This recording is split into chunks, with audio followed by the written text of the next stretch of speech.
muitas vezes, um outro problema, um outro obstáculo que a gente tem nesse processo, principalmente à noite, é o tanto de coisa que a gente faz e principalmente o tanto de informação que a gente consome. Então, quando a gente tenta meditar à noite, normalmente o que a gente faz? A gente come ali umas 6, 7, 8 horas e aí a gente vai consumir várias e várias informações, seja no YouTube, seja na televisão, seja no computador, e tudo aquilo são estímulos para a nossa mente. Então, qual que é Verdade. o desafio que a gente tem? Acalmar, tirar o máximo de estímulos para que a mente possa se acalmar. Então, quanto menos televisão a gente assistir à noite, quanto menos a gente ficar no celular, quanto menos a gente ficar no computador, mais fácil vai ser de meditar no final do dia. E a gente vai fazer o quê? A gente vai ler um livro. Tá bem. Dormir. Dormir, é. Tomar um banho Acordar bem relaxante, cedinho.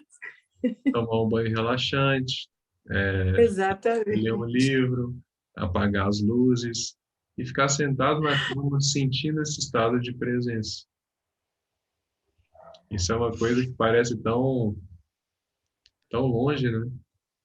E Estado de presença. deveria ser a coisa Não mais seria a fácil do mundo, expressão. mas é a coisa mais difícil do mundo. Isso é engraçado, né? É, isso é interessante, né? Porque a gente não se É. permite, né? Acha que está à toa. E, na verdade, não está à toa. Né?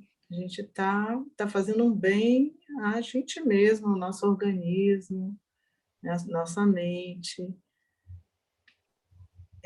A gente tem que aprender, isso é uma amiga, minha amiga, a gente trabalhou muitos anos juntas, né? E eu muito acelerada e ela mais devagar. Então, eu acelerei ela um pouquinho e ela me relaxou um pouquinho mais, né? Então, assim, a gente, assim, uma Se complementou. forçou a outra a encontrar um equilíbrio, né?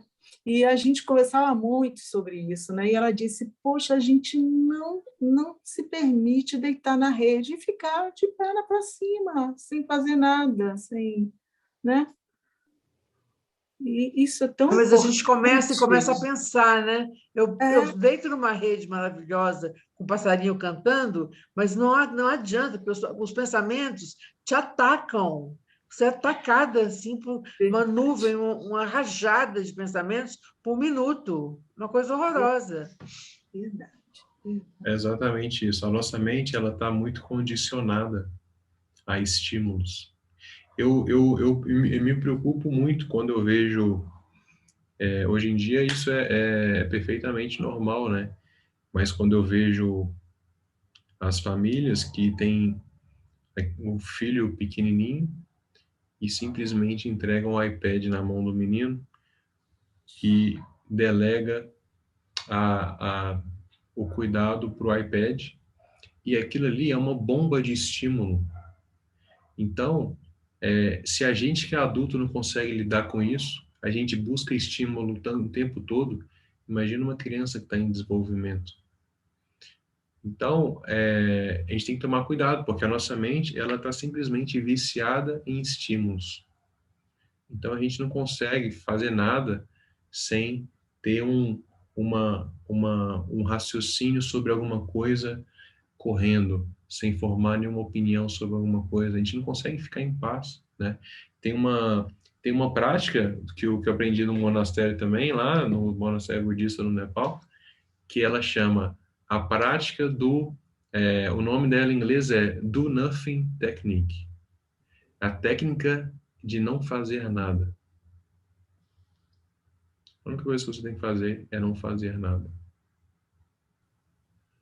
Será que é fácil ou será que é difícil? É difícil. Deveria ser o mais fácil do mundo. Então é engraçado isso, né? Não, você fica sem fazer nada, mas a sua cabeça não para.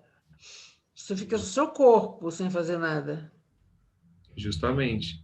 Então, a técnica é justamente a gente conseguir limpar a tranquilidade da mente, né? Limpar esse estado de consciência e soltando tudo, porque, como você disse, vem um ataque de pensamentos.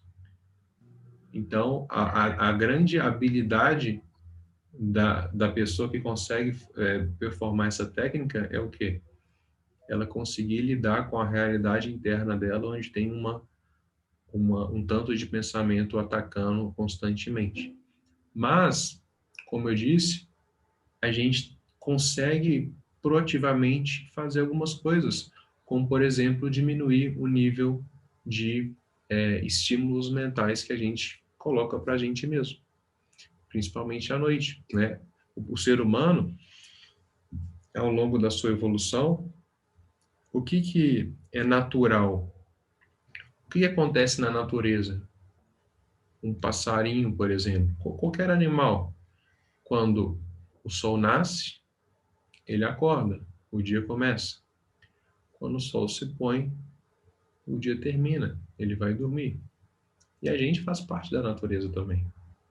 Só que a gente é tão inteligente que a gente inventou uma tecnologia que tem uma tela, que tem uma luz vindo dessa tela. E esse foi o problema. Porque o que acontece? A noite nunca chega. Porque a gente está meia-noite com uma tela jogando luz na nossa cara e a gente não entende, o organismo não entende que é hora de dormir, porque a luz nunca acaba. A gente está olhando para a luz o tempo inteiro. Então, isso tudo é estímulo.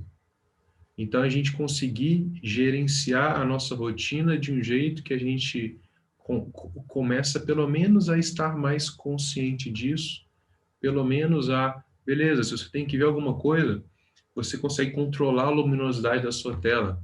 Né? Hoje em dia, tem vários celulares que tem aquele negócio do filtro da luz azul, que você consegue, a tela fica meio laranja, né? Alguns celulares fazem isso de forma até automática. A luz ela fica meio laranja, para quê? Porque a luz azul, ela estimula e ela deixa a gente acordado, né? A luz azul, que por mais que a gente não enxergue azul, é uma luz que vem por detrás, ela faz parte da iluminação para você conseguir enxergar, e ela naturalmente já é azul. Então, a gente saber lidar com isso, a gente pelo menos se tornar mais consciente do que a gente está fazendo, de quanto estímulo a gente está colocando para dentro. Se for assistir alguma coisa no celular, coloca a luz no mínimo possível, o tanto que você consiga enxergar e pelo menos se for algo importante que você não pode perder, tenta tirar o máximo de luz daquilo, né? E se possível, tenta reprogramar a sua rotina de uma forma que você consiga eliminar estímulos. Então, além de eliminar estímulo, inclusive se autoconduzir a um estado de relaxamento. Como que a gente faz isso? Apagando algumas luzes da casa, deixando o ambiente mais confortável, né? Deixando uma iluminação mais indireta, onde você não está olhando para a luz acesa, para o filamento da luz e tal, você está olhando de uma forma onde a luz ela está mais difusa, ela não está direta na sua cara. Então, apagando mais luzes, fazendo menos coisas, olhando menos telas, tomando um banho morno, relaxante, fazendo uma refeição de forma tranquila, sem nada, sem nenhuma tela, sem nada te estimulando. E aí, nesse processo, a gente vai aprender a se autoconduzir para um estado mais de relaxamento, e aí vai ficar muito mais fácil fazer uma meditação. Porque se a meditação é soltar tudo, é como se a gente tivesse uma caçamba que a gente enche ela até o talo, e aí chega lá na frente a gente tem que esvaziar ela. E se a gente encher ela menos? Né? E se a gente se estimular cada vez menos, vai ser muito mais fácil esvaziar ela na hora que a gente sentar para meditar. Então, essa é a ideia.